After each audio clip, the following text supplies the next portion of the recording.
வச்சுக்கோங்க. அதில் ஒரு கடாய் வச்சுக்கோங்க. கடாயில் 2 டேபிள் ஸ்பூன் ஆயில் ஆட் பண்ணிக்கிட்டேன். ஸோ ஆயில் ஹீட் ஆனவுடனே நான் கட் பண்ணி வச்சுருக்க பன்னீரை அதில் ஆட் பண்ணிக்கோங்க. இந்த மாதிரி க்யூப்ஸை கட் பண்ணி உங்களுக்கு எந்த ஷேப் வேணாலும் நீங்கள் கட் பண்ணிக்கலாம். ஸோ அந்த பன்னீர் ஃபுல்லாக அந்த ஆயிலில் ட்ரை ஆகட்டும். ஸோ இதுக்கு ஸ்பெஷல் பவுட்ரு இருக்குது, அதை ரெடி பண்ணிடுவோம். ஸோ இதில் மஞ்சள் தூள், மிளகாய் தூள், இஞ்சி பூண்டு விழுது, சோம்புத்தூள், சீரகத்தூள், மிளகுத்தூள், இதுதான் ஃப்ரெண்ட்ஸ் இதோட இன்க்ரீடியன்ட்ஸ். இது மட்டும் போடுங்க, சூப்பராக இருக்கும். நீங்கள் பன்னீர் தான் செஞ்சுருக்கீங்கன்னு யாரும் நம்ப மாட்டாங்க. சிக்கன் 65 டேஸ்ட்டில் இருக்கும். ஸோ இந்த மாதிரி நல்லா ட்ரை ஆக்கிடணும். ஸோ மசாலாவில் புரட்டி எடுத்துருங்க.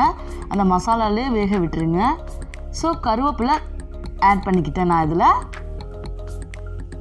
ஈஸியாகவும் சட்டுன்னு செய்யக்கூடியது.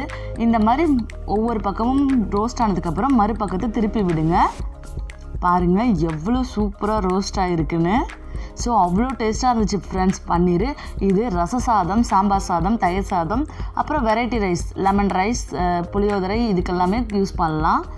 சூப்பரான பன்னீர் ரெடி ஆயிடுச்சு. நீங்களும் இதை செஞ்சு பார்த்துட்டு கமெண்ட் செக்ஷனில் சொல்லுங்கள். ஸோ வீடியோவை ஸ்கிப் பண்ணாமல் பார்த்த நல்ல உள்ளங்களுக்கு ரொம்ப நன்றி. உங்கள் பொண்ணான நேரத்தை எனக்கு ஒதுக்குனதுக்கு நன்றி.